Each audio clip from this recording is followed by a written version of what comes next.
여러분 안녕하십니까? 포항 MBC 뉴스투데이입니다.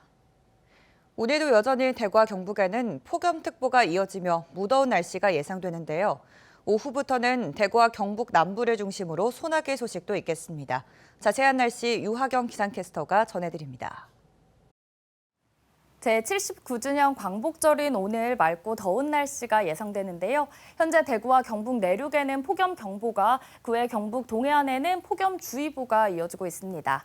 오늘도 아침 기온은 어제와 비슷하게 출발해서요. 낮에는 대구의 기온 33도, 안동은 34도, 포항은 30도에 그치겠습니다. 더불어 자외선 지수 높음 단계 보이며 한낮에는 체감온도가 최고 35도 내외로 올라 더 덥게 느껴지겠습니다. 폭염이 장기간 이어지며 대기도 많이 불안정한 상태인데요. 오늘도 오후부터 밤사이 대구와 경북 남부를 중심으로 소나기가 내리겠습니다. 예상되는 소나기의 양은 5에서 40mm로 짧은 시간 강하게 쏟아지는 곳도 있겠고요. 소나기가 내릴 때는 일시적으로 기온이 내려가지만 습도가 높아져 무덥게 느껴지겠습니다. 한편 오늘 동해 남부 해상을 중심으로 돌풍과 함께 천둥, 번개가 치는 곳도 있어 해상 안전사고에 유의하시기 바랍니다. 당분간 계속해서 낮에는 30도 이상의 무더위가 이어지겠고요. 대기가 불안정해 소나기 소식도 잦을 전망입니다. 날씨였습니다. 인공지능의 발달은 우리 삶의 많은 부분을 바꿔나는데요. 이제 도시를 운영하는 여러 시스템도 인공지능의 도움을 얻어 혁신을 거듭하고 있습니다. CCTV의 효율적인 관리가 가능해지면서 범죄율은 점점 낮아지고 있고 대기 환경 및 재난 대응 시스템 구축에도 인공지능이 활용되고 있습니다. 이규설 기자입니다. 4,500여 대의 CCTV를 관리하는 포항시 통합관제센터. 직원들은 인공지능의 도움을 받아 CCTV 수천 대가 촬영한 영상을 한눈에 모니터링할 수 있습니다. 차량의 종류와 색상, 지역을 입력하면 인공지능이 순식간에 대상 차량을 식별해냅니다. 발달된 인공지능 기술은 범죄자 검거에도 큰 도움을 주고 있습니다. 신고에서부터 검거까지 신속하게 이루어지고 있는 게 가장 큰 장점입니다. 포항 시민은 안전하게 생각하셔도 될 것 같습니다. 지붕 위에 커다란 광고판을 장착한 택시가 도로 위를 달리고 있습니다. 자세히 살펴보면 광고판 위에는 고성능 카메라와 물체 형상을 이미지화하는 장비인 라이다가 달려 있습니다. 택시에 장착된 카메라와 라이다는 도로가 푹 파여있는 포트홀과 무분별하게 걸려있는 불법 현수막, 쓰레기 불법 투기 현장 등을 촬영해 관련 부서에 실시간 데이터를 제공합니다. 검지한 객체의 형상 정보까지도 취득할 수 있어서 카메라만 가지고 취득한 것보다는 좀 더 정확한 이미지랑 정확한 데이터를 제공할 수 있다고 저희가 생각을 하고. 더 놀라운 건 택시 지붕에 장착된 광고판 안에도 30여 가지의 센서가 달려 있다는 사실입니다. 센서는 미세먼지 농도, 조도, 소음, 유해가스 정보 등을 측정하고 이 데이터는 지도상에 표출돼 환경 문제 해결에 유용한 정보를 제공합니다. 이 시스템을 이용하면 재난 상황에서 침수 지역도 신속하게 파악할 수 있습니다. 현장으로 출동해야 되는 시간을 단축시킬 수가 있고 시민들에게 보다 발빠른 행정 서비스를 해드릴 수 있다는 것에 대해서 굉장히 기대를 하고 있습니다. 인공지능의 발달로 CCTV의 효율적인 관리가 가능해졌습니다. 빅데이터를 활용해 대기 환경 및 재난 대응 시스템도 구축했습니다. 이제 도시의 모든 시스템은 인공지능과 함께 움직이고 있습니다. MBC 뉴스 이규설입니다. 수협중앙회는 소형어선의 태풍 피해 최소화를 위해 오는 10월까지 육상 인양 비용의 일부를 지원합니다. 지원 대상은 10톤 미만의 소형어선을 소유한 조합원으로 태풍특보 발효 시 소형어선을 육상으로 인양할 때 한 척당 최대 10만 원의 비용을 지급합니다. 경주시의회 국책사업 원전특별위원회는 9대 후반기 첫 회의를 갖고 경주시로부터 업무 보고를 받았습니다. 의원들은 시민 안전성 확보와 월성원전 수명 연장 등에 대해 심도 있게 논의했고 현장 방문을 강화하기로 했습니다. 임재국 기자가 보도합니다. 경주시의회 국책추진 원전특별위원회가 첫 회의를 열었습니다. 경주시는 혁신 원자력 연구단지와 SMR 국가산단, 양성자 가속기 확장 등 원전 관련 사업에 대해 보고했습니다. 의원들은 원전 정책 추진 과정에서 시민의 안전이 가장 중요하다고 지적했습니다. 주민을 두고 안전성을 담보해낼 수 있는 그리고 주민의 입장을 고려해 줄 수 있는 그런 부분이면 되는 것이지 근본적으로 장기적으로 뭐 탈원전이어야 된다, 친원전이어야 된다 이것은 또 다른 문제이기 때문에 의원들은 또 월성원전 수명 연장에 대해선 수용성 확보가 중요하고 맥스터 건설 지원금에 대한 약속 이행이 필요하다고 주문했습니다. 그 운영을 중단할 것인가 연장해서 운영할 것인가를 그 지역사회를 상대로 해가 수용성 확보를 위해서 특별히 노력하는 게 안 보이거든요. 경주시하고 월성원자력본부하고 지금 협의가 다 되는 상황인데 아직 그 월성원전에서 지금 그 지역에 대한 그 합의금을 아직 한 푼도 지금 지급을 안 하고 있는 상황입니다. 원전 특위는 앞으로 원전 관련 사업에 대해 집중 점검하고 현장 방문도 확대하기로 했습니다. 원자력 발전소의 안정성 강화, 주민 소통, 환경 보호 등을 최우선 과제로 삼으면서도 원전 산업이 지역 경제와 동방 성장할 수 있도록 노력하겠습니다. 경주시 의회는 월성원자력본부와 한국원자력환경공단에 대해선 전체 의원 간담회를 통해 원전 현안에 대한 의견을 듣기로 했습니다. MBC 뉴스 임재욱입니다. 경주시는 제79주년 광복절인 오늘 황성공원에서 국기 개양대 준공식을 갖고 대형 태극기를 개양한다고 밝혔습니다. 태극기 개양대는 높이 30m며 태극기는 가로 7.5m, 세로 5m입니다. 한편 대형 태극기 개양대 설치를 두고 지역에서 찬반 논란이 이어졌고 경주시는 개양기 높이는 낮추고 개양대 위치를 변경했습니다. 50여 년 전 대구의 한 아동 보호시설에 맡겨졌다가 덴마크로 입양된 남성이 가족을 찾으려고 대구를 방문했다는 소식 지난 5월 전해드렸는데요. 그런데 이 입양인에게 기적이 나타났습니다. 50여 년 만에 가족 상봉 장면을 만나보시겠습니다. 권윤수 기자가 보도합니다. 지난 5월 가족을 찾으려고 대구에 왔던 덴마크 입양인 57살 제릭박 비스가드 씨가 2달여 만에 다시 동대구역에 모습을 드러냅니다. 비스가드 씨가 다시 대구에 온 이유는 누나와 형, 여동생을 찾았다는 소식 때문입니다. 누나와 형은 기억에도 흐릿한 동생을 한 번에 알아보고는 왈칵 눈물을 쏟아냅니다. 50여 년 만에 재회. 나도 첫눈에 보는 순간에 똑같다고 생각했잖아요. 젊었을 때 얘하고 나하고 젊었을 때 다들 비교해보면 거의 같아요. 비스가드 씨의 한국 명도 밝혀졌습니다. 입양기관 기록에는 박상조로 나와 있었지만 부모가 지어준 진짜 이름은 박상교입니다. Yes, and I succeeded, but it took a lot of effort and many traveled back to Korea. But we did it.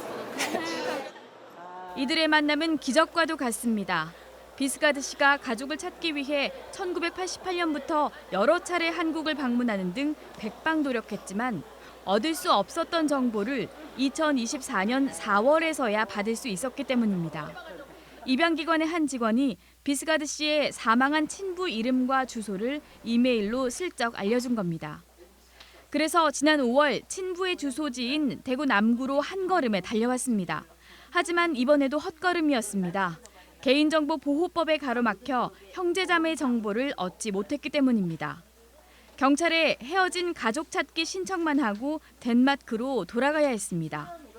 비스가드 씨의 노력은 헛되지 않았습니다. 경찰과 구청이 서로 도와 비스가드 씨의 형제로 추정되는 이에게 연락했고 그 결과 이번 만남이 성사된 겁니다. 말도 못했어. 너무 볶아서 올라와서 이 꼬미네 생신이가 이렇게 계속적인 일도 있나 싶고 너무 처녀는 너무 그랬어요. 막. 언어가 달라 말은 통하지 않지만 맞잡은 손의 온기와 눈빛만으로도 전해지는 형제애. 동생이 이영만리 타국에서 외롭게 살지는 않았을까 걱정하는 형은 아버지가 돌아가시기 전까지 동생을 그리워했다고 전해줬습니다. 한국의 이런 제도가 좀 바뀌었었는데 일찍 아버지가 돌아가시기 전에 볼 수 있었는데 얘가 찾아왔을 때 아버지가 살아 계셨는데 너무 정보를 안 주니까 그래서 못 찾아요. 많은 정황과 기억이 일치해 가족임을 확신하고 있지만 비스가드 씨와 형은 현재 DNA 검사 결과를 기다리고 있습니다. 6.25 전쟁 이후 해외 입양인은 22만 명. 지금도 수많은 입양인이 가족을 애타게 찾고 있습니다. 정보의 부족, 입양기관의 소극적 자세 등으로 가족을 만나는 경우는 극히 드문데 그것도 현행법상 친부모와 연결만 가능합니다. 세월이 흐르고 점점 고인이 되는 부모가 많아지면서 혈육 찾기 범위를 형제 자매로도 넓혀달라는 요구가 높아지고 있습니다. MBC 뉴스 권윤수입니다. 경상북도가 도내 거주하는 임신부들에게 어촌마을 태교여행 경비를 지원합니다. 참가자들은 포항과 경주, 영덕, 울진, 울릉에 소재하는 숙박시설 비용을 지원받는 한편 교통비와 태교 클래스, 앨범, 선물 꾸러미 등 총 80만 원 상당의 여행 경비를 지원받습니다. 1차 신청에는 123명이 신청한 가운데 도는 9월 중 2차 신청을 받아 임신부 60여 명을 추가로 선정할 예정입니다. 산림당국의 엉터리 산사태 기초조사와 우선순위가 뒤바뀐 사방사업 실시로 지난해 산사태 피해를 키웠다는 사실 연속 보도해드렸는데요. 감사원 감사 결과 산림청이 통계를 조작해 산사태 취약지에 사방댐 설치가 완료된 것처럼 국회에 거짓 보고한 사실이 드러났습니다. 이도훈 기자가 전합니다. 28명의 희생자가 나온 지난해 경북 산사태 발생 3년 전인 2020년 8월.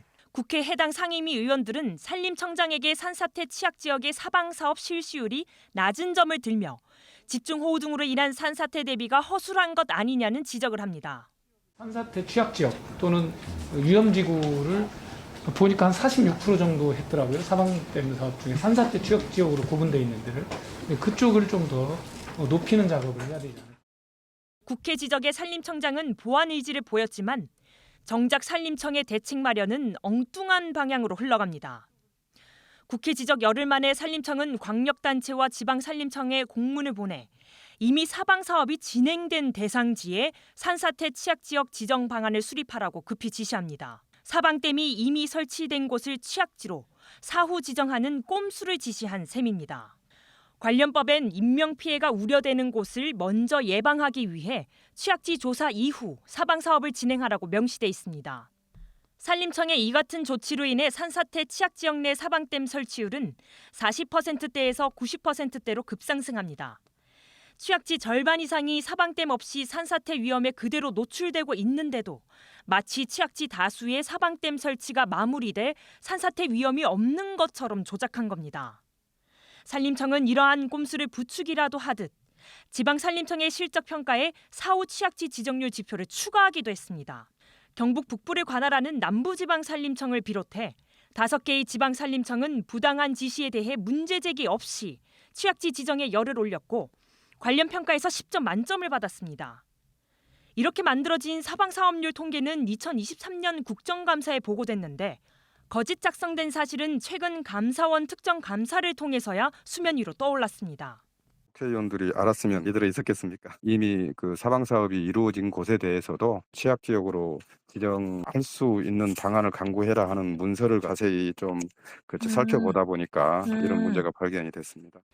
산림청을 감사하는 상임위인 국회 농림축산식품해양수산위원회는 올해 국정감사에서 국회 거짓 보고가 이뤄지게 된 경위를 파악하는 건 물론 꼼수 지시를 내린 책임자를 국감에 출석시키겠다고 경고했습니다. 저는 산림청의 이러한 불법적인 행위에 대해서 이번 국감에서 이 문제를 반드시 짚고 넘어갈 계획이고요. 지난 감사원 지적사항에 대해서 이후에 어떤 조치를 산림청이 취하고 있는지를 추가 자료를 요청해 놓은 상태입니다. 국회 증언감정법에 따르면 국가기관이 서류를 거짓으로 제출할 때는 주무부 장관에 대해 출석해 해명하거나 관계자 징계 등의 필요 조치를 요구할 수 있습니다. 국민의 생명과 재산을 보호해야 할 책임을 저버린 산림청이 국민의 대의기관인 국회에 거짓 보고까지 한 사실이 드러나면서 산림청의 허술한 행정은 다가오는 국감에서 강도 높게 다뤄질 것으로 보입니다. MBC 뉴스 이돈입니다. 경북교육청이 광복 79주년을 맞아 사이버 독도학교 누리집에 가상현실을 활용한 독도 교육 모델인 독도 메타버스를 개통합니다. 독도 메타버스는 독도의 역사적, 지리적 중요성을 체험할 수 있는 독도에 가는 법을 비롯한 독도 생태계, 독도 수비대 등 다양한 독도 관련 게임을 탑재했습니다. VR 헤드셋을 활용하면 실제와 가깝게 구현된 독도의 자연경관도 즐길 수 있습니다. 경주시는 신농업 혁신타운에 스마트팜 이론과 실습을 할 수 있는 스마트 농업 교육센터를 조성한다고 밝혔습니다. 교육센터에는 작목별 재배 실습장과 온실구조 교육장, 양액관리실, 강의실과 저온 저장고 등이 들어설 예정입니다. 경주시는 내년 2월 스마트 농업 교육센터가 조성되면 지역 농업인과 예비 스마트 농업인들에 대한 체계적인 교육이 가능할 것으로 보고 있습니다. 울진과 봉화 지역에서 자생하는 금강소나무가 2년 새 1,000그루 넘게 고사한 것으로 산림청 조사 결과 나타났습니다. 금강소나무 고사 목수는 지난 2020년 말 4,900여 그루에서 2년 뒤인 2022년 말에는 6천여 그루로 20% 이상 급증한 것으로 집계됐습니다. 산림청은 기후변화로 겨울철 온난화와 봄철 가뭄 등이 복합적으로 작용했기 때문으로 분석하고 피해 확산을 막기 위한 근본 대책을 마련하겠다고 밝혔습니다. 울진군은 8월 한 달 동안 참전유공자 수당 지급 사각지대에 놓인 대상자를 발굴하고 있습니다. 국가보훈부로부터 제적된 참전유공자 1,386명에 대한 정보를 제공받아 가족관계 신상조회, 배우자 사망 여부 등을 확인해 8월 말까지 신규 대상자를 찾습니다. 특히 신체 정신적 장애 등 특수한 상황에 놓인 대상자들을 위해 마을이장과 보훈단체 등의 대상자 발굴과 신청을 돕도록 홍보할 예정입니다. 경상북도는 경주 토암산 산사태 피해 복구와 예방을 위해 올해 연말까지 사방댐 10곳을 조성하기로 했습니다. 또 내년까지 산림유역관리사업과 사방댐 3곳, 산지사방 2헥타르를 추가로 준공할 예정입니다. 이 밖에 산사태 발생지에 대한 현장 점검과 CCTV 설치 등 모니터링을 강화하고 비상연락망 확보와 대피소 지정 등 대피체계 구축에 나서기로 했습니다.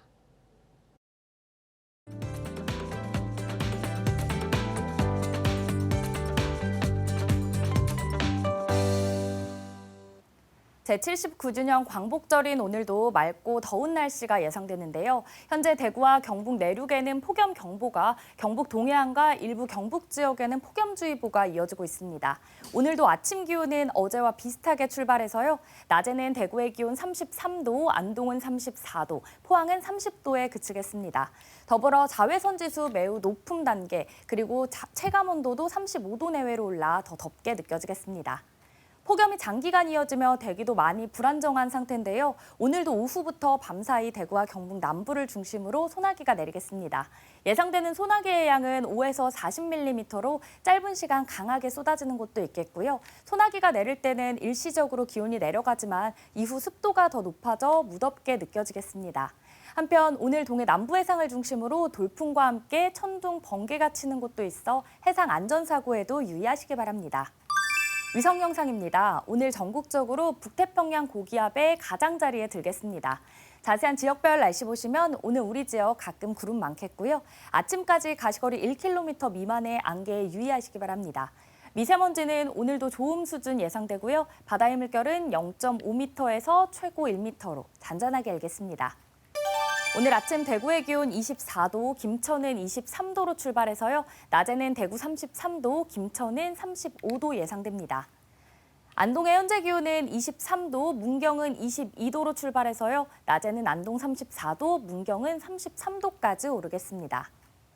포항의 아침 기온은 오늘 25도로 시작해 낮에는 30도에 그치겠습니다. 당분간 계속해서 낮에는 30도 이상의 무더위가 이어지겠고요. 대기가 불안정해 소나기 소식이 잦을 전망입니다. 날씨였습니다. 이상으로 포항 MBC 뉴스투데이를 마칩니다. 시청해주신 여러분 고맙습니다.